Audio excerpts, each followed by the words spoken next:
Girlfriend ignored my pleas for help while I was in excruciating pain from a testicular torsion, thinking I was joking. I 22 male, and my girlfriend, 22F have been together for 5 years.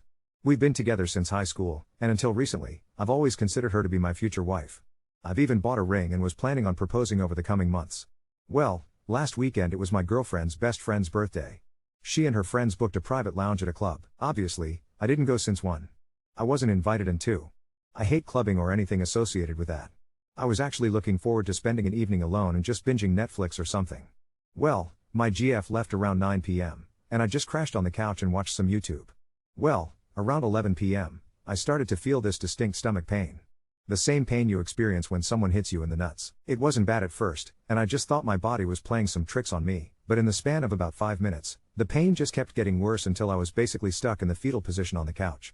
Again, initially, I just thought the pain would go, but then I pulled down my pants, and it felt like my right testicle was starting to swell. The moment I tried to get up and grab my phone to inspect whatever the fuck was happening to me, I just collapsed to the floor. That was probably the worst pain I've ever felt in my life. Imagine being pelted in the nuts over and over again. I did manage to crawl to the table next to the couch to get my phone. I immediately tried calling my GF, but she declined my call. I then texted her that something was wrong and she could come home immediately. The club she went to is like a 5-minute walk from our apartment. I just put the phone down and started throwing up because of the pain. After throwing up for like a minute, it felt like the pain started to cool down a bit, and I grabbed my phone again, and that's when I saw her response. She just replied with a "what is it?" I tried calling her again, but as expected, she just declined again. I then texted her that I need to go to the hospital now. She then asked for what, and I just replied with "my balls hurt." I then just dialed for emergency services. I explained my situation to the emergency responder, and she asked if there was somebody that could drive me to the hospital, and I stupidly said yes. I thought my GF would be home soon, and she would drive me to the hospital. I felt embarrassed to call an ambulance because my balls hurt. After I told the emergency responder this, she then told me that she would call me again in 10 minutes to make sure I was being driven to the hospital. I then put down the phone and went back to vomiting on our carpet.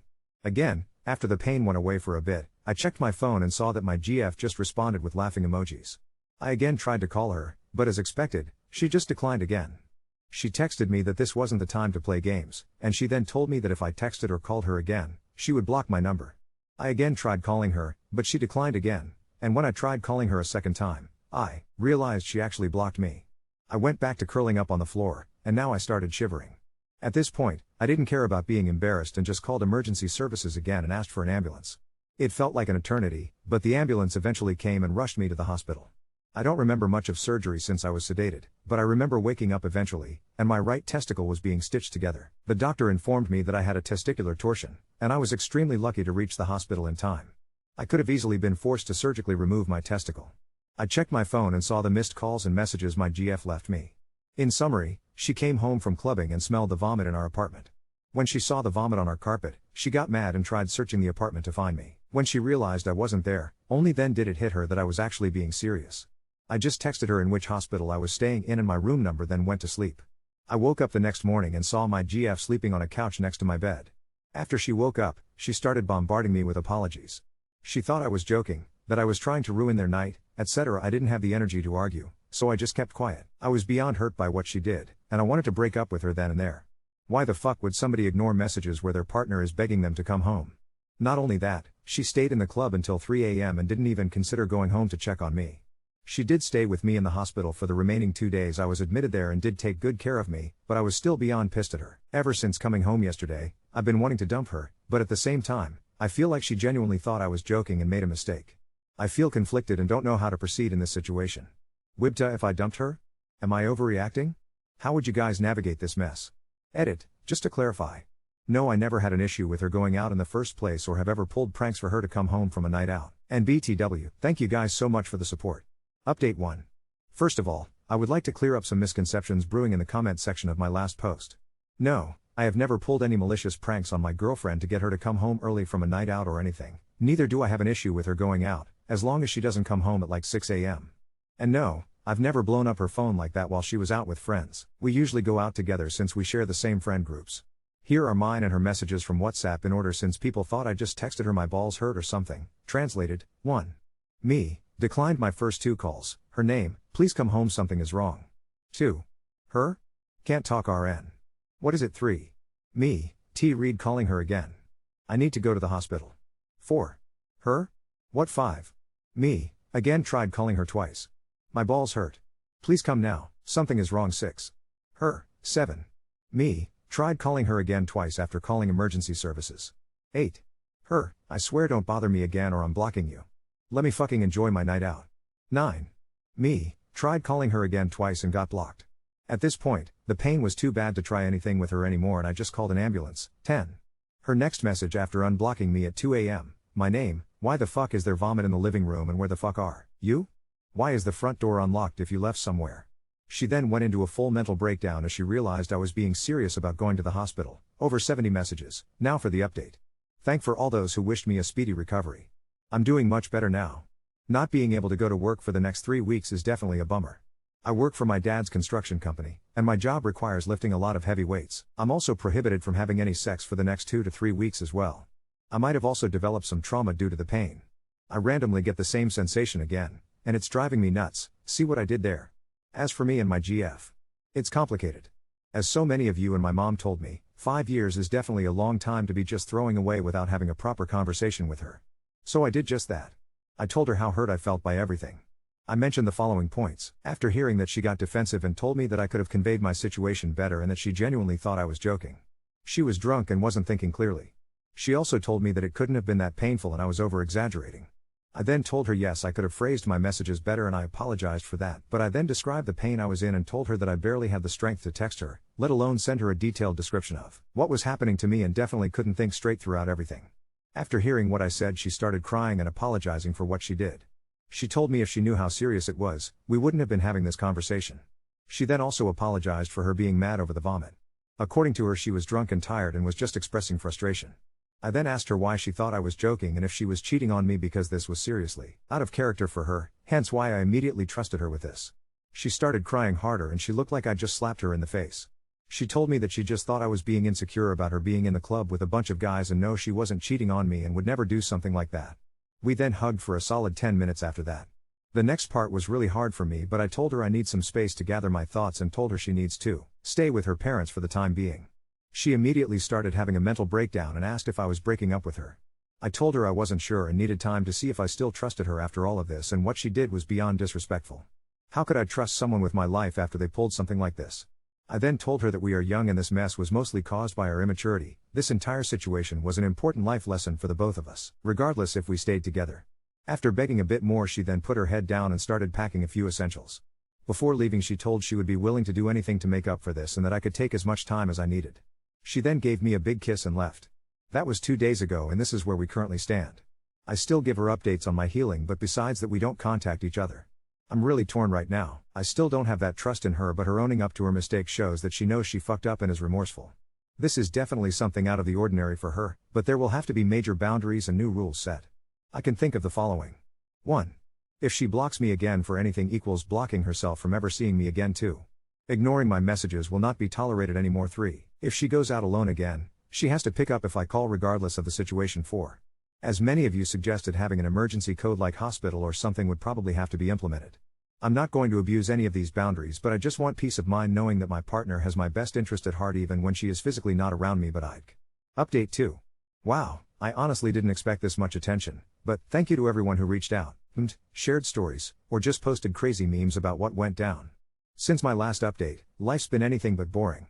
A lot happened, way more than I expected, so buckle in. Here goes. So, after sending my girlfriend to her parents' place, I genuinely planned on taking it easy, focusing on my recovery, and making my mind up. But 2 nights later, there's a knock at my door at 8 p.m. I open the door, and it's her mom and dad. Both of them looked like they wanted to murder someone, and that someone felt like me. Before I could even say hi, her mom starts sobbing. Apparently, my girlfriend told them everything: the pain, the blocking, the hospital, the big fight, but, get this, she glossed over /blocking and the laughing emojis, framing it more like he's mad because I wasn't there and thinks I don't care. Things got loud quick. Her dad in particular basically cornered me in my own hallway, red-faced, saying I was cruel to kick her out over a mistake after all she's done for me. I had to cut him off and show him the actual WhatsApp message chain. You ever see a disappointed dad reboot in real time? He went silent, then just said, "I need fresh air," and left. Her mom apologized to me quietly and left right after. That was freakout number 1. I went to finally clean the vomit out of the carpet, which, yes, is still there and somehow smells worse, thanks anesthesia and hospital food, and under the couch, I found My old high school ID. I can't explain it, but this hit me weirdly hard. Like a reminder of how young we both really still are, and how long we've actually been tied together. Add to that a call from my boss/dad, saying he'd heard weird rumors from my girlfriend's dad about a breakup meltdown, cue wild family group chat, messages about nut-related accidents, gee, thanks, dad. So, I started therapy. Well, teletherapy. I needed to get my head clear, and yes, talk about my balls with a stranger on Zoom. My therapist's exact words, this was a trauma, both physical and emotional. You're allowed to need more than one night to process not just her actions, but your sense of safety. Props to you, Janice. 2 days ago, my girlfriend texts, I want to apologize in person. Please. I agree, but only on the phone. Instead, she texts me a photo of herself, standing at the hospital entrance with a huge get well soon balloon shaped like, wait for it, a pair of blue balls. Points for accuracy? She drops off a bag with, A massive apology card, I'm an ass, signed, your patient 0, B, coupons for cleaning services, and, C, an envelope with printouts of articles on testicular torsion. She highlighted lines like worst pain of my life, bless. And then the kicker, a handwritten list of every time she ignored me, with apologies next to each. Some of these are small, like missing texts during class in college, or not noticing I was sick last Christmas, and then the big one, blocked you during your medical emergency. Am so sorry. 100% failed. Will do anything to earn back your trust. We stay on the phone for almost 3 hours. She cries, apologizes again, asks about therapy, asks what she can do, asks if I still want to marry her. I'll wait as long as it takes for you to forgive me. But do you still love me? Is the quote that keeps ringing in my head. I tell her, I love you, but I need to know this could never, ever happen again. I need more than just words. She asks to stay at her parents' at least 2 more weeks, her idea, so we both can clear our heads. She's also sent me a Google Doc titled Emergency Plan for Life with ideas like code phrases, 911 means no questions, immediate response, and, honestly, it's a more organized plan than anything I've ever made. Apparently, her friend group knows the whole story now. Probably because her best friend, the birthday girl, was furious and kicked her out of their group chat until she makes it up to me. I'm suddenly getting DMs from her friends, some apologizing, some saying I should move on and stop being dramatic, so, mixed reviews. Turns out my girlfriend had told them on the night, he's probably faking, just wants attention, and a couple of them egged her on. Only after they found out I actually got surgery did the mood turn. I told the few friends who apologized that I appreciate it, but she's the one who owes me, don't blame her on my behalf. They actually offered to cover a professional cleaner for the carpet. Progress? My trust is still halfway out the door, but I see her effort. We agreed on seeing a relationship therapist before making any big decisions on the engagement or moving back in together. I'm leaning toward forgiving her, slowly, but I have zero tolerance for being ignored like that ever again. She knows it. The ring is still hidden in my sock drawer, but it's metaphorically back in its box for the foreseeable future. Overall? The past week has basically been one big, complicated, lesson in boundaries, communication, and not having a mental breakdown in front of angry parents. Update 3. First off, I just want to say, holy shit, I did not anticipate the last update going kind of semi-viral in the male testicular trauma support corner of Reddit. My DMs are, a place. I've gotten more advice about carpets than any human should, and I now know 50 plus ways to use baking soda I plan to never, ever try. Now, on to what you're all here for. Things got even wilder in round 2 of this saga. Therapy's been a weird but surprisingly positive experience. Shout out to Janice, who refers to the whole ordeal as my NADS crisis but then follows up with serious, helpful stuff about trauma and boundaries. Nightmares are still happening, though less, and for anyone curious, yes, phantom nut pain is real and my brain is not letting me forget. I'm still out of work, but my boss/dad and I had an actual heart-to-heart. Apparently he told the entire crew I'd be doing light admin because of emergency groin wounds, and now my phone's blowing up with supportive memes. Favorite so far, a Gollum edit screeching my precious clutching a single soccer ball, but yeah, onto the big things. After my girlfriend's parents had that meltdown at my apartment, I figured that was done. Well, cue family group chat chaos. Her dad decided to intervene by calling my mom. He told her I was being oversensitive about male pain. Mom did not buy that. She actually came over the next day with homemade chicken soup and a custom Hallmark card that read, I love you. Don't ignore your children's testicles. I wish I was making this up. Then, my girlfriend's little brother, 16, infamous for being a troll, decided to defend me on their family WhatsApp with a meme collage of ways to ignore a family member's screams for help. My favorite was a badly photoshopped one of my girlfriend sipping wine while my head, complete with open MS Paint, lines, is pasted on the floor. Her extended family is now semi-pissed at me /her parents / possibly the entire internet. Remember her friend group? Turns out it's become a full-on civil war. Birthday girl, the same friend who kicked my girlfriend out of their chat, organized a Never Ignore Your Besties Man in Distress summit. Picture 6 mildly drunk 22-year-old women earnestly debating clubbing ethics and first aid response. My girlfriend begged them for advice on how to win me back, and this somehow devolved into a competition for who could write the best apology song. Yes. There is now a 1-minute TikTok circulating of 6 women with pink feather boas performing "I'm so sorry your balls hurt." I've been sent it 30 times. I haven't had the heart to watch the whole thing, and, not to be outdone, one of the club guys, a friend of birthday girl's boyfriend, me with an odd apology for not convincing my girlfriend I was for real dying when she showed the texts and laughed it off. Apparently, he told her she should at least check on me because sometimes guys aren't joking about medical stuff.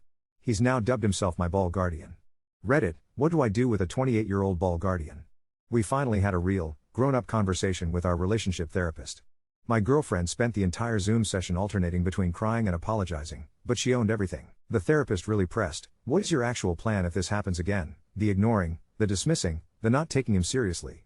My girlfriend admitted she was always scared I'd judge her for clubbing/partying, thanks, old conservative roommate, and instead of being present for me, she doubled down to look cool in front of her friends. She said she was terrified of being the clingy girlfriend but realized, to her horror, that being totally uncaring is worse. To her credit, she's tried damn hard to make up for it. She sent me a live location whenever she goes out, voluntarily. Her idea, not mine. Feels a little much, but I see the intent. She started volunteering with a local helpline, organizing first aid education nights. LOL, she's gone deep with apologies. Not just to me, but my mom, my dad, my cousin whose only involvement was lending me a spare pair of slippers, even my childhood dog. You all asked, what about the ring? It's still in my sock drawer. But yesterday, she dropped off a key ring shaped like a literal testicle. Thank you, Etsy. Tied to a note promising, not proposing to you yet, but I hope you'll let me try to earn back your ring, because you deserve a better best friend and partner than what I was, that night and always. It's not back to normal or perfect. I still flinch checking my phone at night, and yeah, the trust got nuked for a bit, but I see her changing. She's really doing the work, not just performatively, but changing some deep habits. We have recurring therapy scheduled, joint and individual. We've agreed, no moving back in until we're both 100% ready, minimum another month. I might start sleeping with my phone in my hand forever, just in case, but I'm softening. 5 years means a lot, but next time, God, please let there be no next time. I know my partner won't laugh at my pain. So, Reddit, it isn't a fairy tale, but maybe it's healing. And if you see a cheesy TikTok ballad or home-printed Hallmark cards, that's probably my family. Real love isn't always pretty, but it sure as hell makes for an interesting life. Update 4. First things first, I didn't think this story would turn into the testicle trial cinematic universe, but if my life is going to be ridiculous, at least it's public service. You guys literally tracked down the TikTok ballad, "I'm so sorry your balls hurt" is officially stuck in my head, thanks, and some of you started DMing my therapist memes. Anyway, this last week took the chaos a step further. Strap in. I have to start with the weirdest thing. This saga went so viral in our friend group and through mutuals of mutuals that our local radio morning show ends up cold calling my mom. I find out when she burst into my room with her phone on speaker, howling, "Tell them your balls are all right, Steven." A radio host wanted to do a PSA about recognizing male pain after hearing a hilarious breakup story involving a young couple, an ambulance, and a poorly timed club night. Yes, for the record, my mother went on air and urged people, don't laugh if your son calls about his testicles, it could be serious. Local legend? Embarrassment? You decide. I guess you all wondered, how is she making it up to you? Well, here's what happened. Apology tour, family edition. My girlfriend asked to come over and do a formal apology to both my mom and dad. She arrives with, I swear on my half-healed anatomy, a literal PowerPoint on a thumb drive, slides on medical emergencies I promise not to ignore. How to take testicular torsion seriously, and what I've learned from club night fiascos. Each slide had apology notes and a meme. My dad lost it at trust is delicate, just like the human testicle. B. Family Q&A. My dad, who loves drama and never really approved of her in the first place, grilled her on what counts as a real emergency for like 20 minutes. By the end, both parents agreed she passed the test, but afterward, my mom asked me if I truly forgave her or just enjoyed being the center of attention. Moms, man. See, testicular treats. There are now get well soon nut-shaped cake pops in our fridge, from her and, I suspect, her guilt-ridden friends. There's also a new tradition. Anytime she goes out, I get a balls update selfie. Is it silly? Yes. Effective? Weirdly, also yes. Her friend group has not chilled out. It's split right down the middle. Birthday girl has publicly refused to invite my girlfriend to her next event until she completes a relationship trust bootcamp. Another friend, let's call her Monica, staged an Instagram live during a night out where she roasted my girlfriend's reply speed and had everyone present text their significant other's balls hurt just to measure responses. To my horror, this briefly trended in our city. 5 couples wound up in actual arguments, so I guess. Sorry? The aforementioned ball guardian guy, remember him? Is now in a group chat called Emergency Nut Squad and periodically checks in with memes, first aid reminders, and the address of the best testicular surgeon in a 30-mile radius. Turns out he's actually pre-med and is now championing male health checks in his dorm. One good deed begets another, I guess? The relationship therapist, Janice, now basically my coach for life, gave us both an honest assessment. You've both traumatized and matured each other. We agreed to weekly sessions for at least 2 more months, individually and together. My girlfriend admitted in therapy she had an ongoing people-pleasing / fear of being lame streak, and had spent too long pushing away vulnerability with jokes or bravado. She said, quoting, with her permission, "I thought I had to prove I could be fun and independent for my friends, but I want to be a partner more. I let you down." She's given me full veto power on her boundaries, and insisted we establish a non-negotiable emergency call rule, not just for me, but for anyone in our lives. For me, therapy's made it clear, I need trust before romance. If I ever feel minimized or dismissed like that again, I'm gone. But, honestly, I see real change. I genuinely don't think she'd ever ignore me again in an emergency. Okay, so here's the thing. A lot of you asked if I still see her as my future wife. This week, she snuck a note into my sock drawer, where she somehow knew the engagement ring was. You don't have to propose. But if or when you're ready for a forever teammate, I'll be here, with all my new medical expertise, sarcasm, and apologies loaded. She left no pressure, no drama, just genuine humility. Something about that note hit harder than all the arguments and memes. For now, the ring stays in the drawer. I told her if we make it through this year with honesty and respect, maybe I'll propose. And I meant it. Things aren't fixed, but everything's more real. Our conversations are honest and sometimes awkward, but they're the best we've ever had.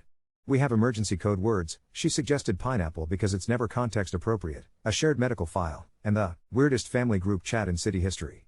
If you're wondering about work, yeah, still on admin duty for another week.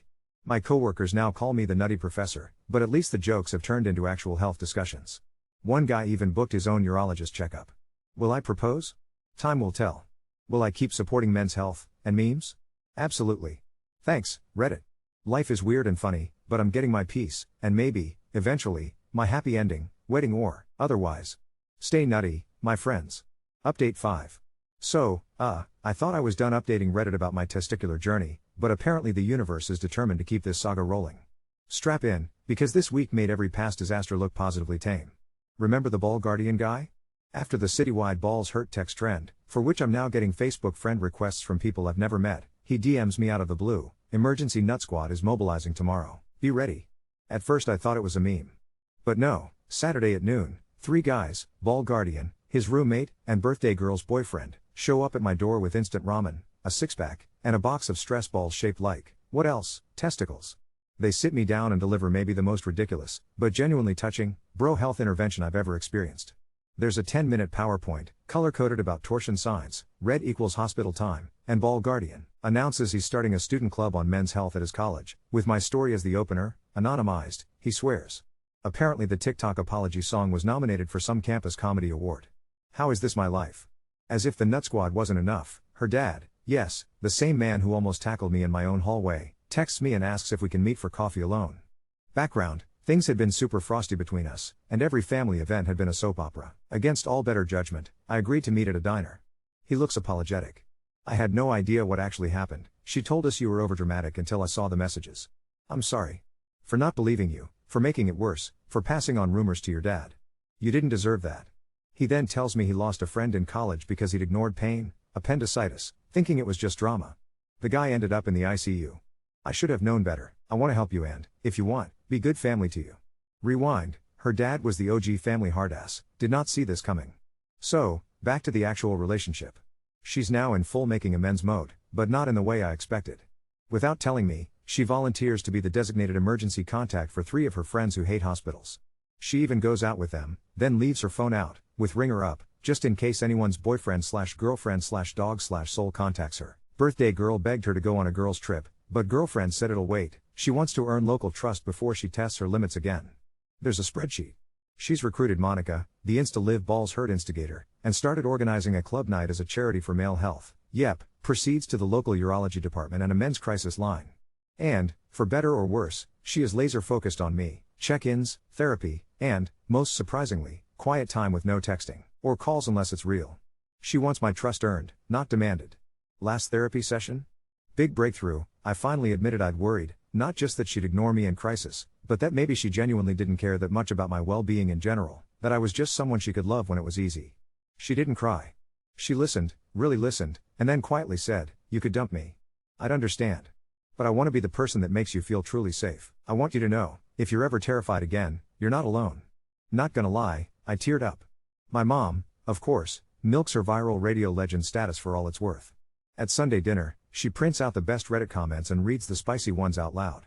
"Mom, please," my oldest friend, a guy I haven't seen much since high school, randomly texts, "Bro, your love life is a telenovela. How's the ball?" We meet up. He confides he's gotten checked for pain he'd ignored for too long. He was inspired by, yes, this saga. Sometimes, comedy is the best motivator. So, yeah. The elephant in the sock drawer. She knows it's there. I know she knows. We had an unplanned, awkward, very honest talk. If we get through another half year with no major betrayals, no code red breakdowns, and actual joy, not disasters, then maybe, just maybe, we'll talk about getting engaged for real. Until then, she joked, I'll try not to give you PTSD every time I go out. Here's the shocker, after her dad's apology, her parents invite me and my mom, Omg, to a long weekend at a nearby lake house to reset the family dynamic. It's meant to be a trust and healing retreat, with no mention of clubs, just board games, kayaking, and, her mother's words, not mine, open, honest conversations about what kind of in-laws and children we want to be. I say yes, but only if I don't have to play Monopoly. My girlfriend has monumentally screwed up, but she's working like hell to rebuild trust, through actions, not just words. My family and hers have gone from angry to almost surprisingly supportive, and honestly, maybe a little too public. The Nut Squad is now a running joke and a real, citywide support group. The ring? Still tucked away, but no longer a sore spot. It's a symbol for someday, if we grow up. I've learned, if love survives group texts gone awry, TikTok anthems, radio PSAs and existential plumbing emergencies, maybe it's worth another shot. So, to all of Reddit following along, it's weird, it's hopeful, and it's real. Trauma, family, forgiveness, and way too many nut-shaped cakes. Wouldn't trade the lesson for anything, except, possibly, a pain-free night ever again. If the saga keeps escalating, I'll update. For now, here's hoping for a little peace, a little trust, and maybe a drama-free pair for the rest of 2024.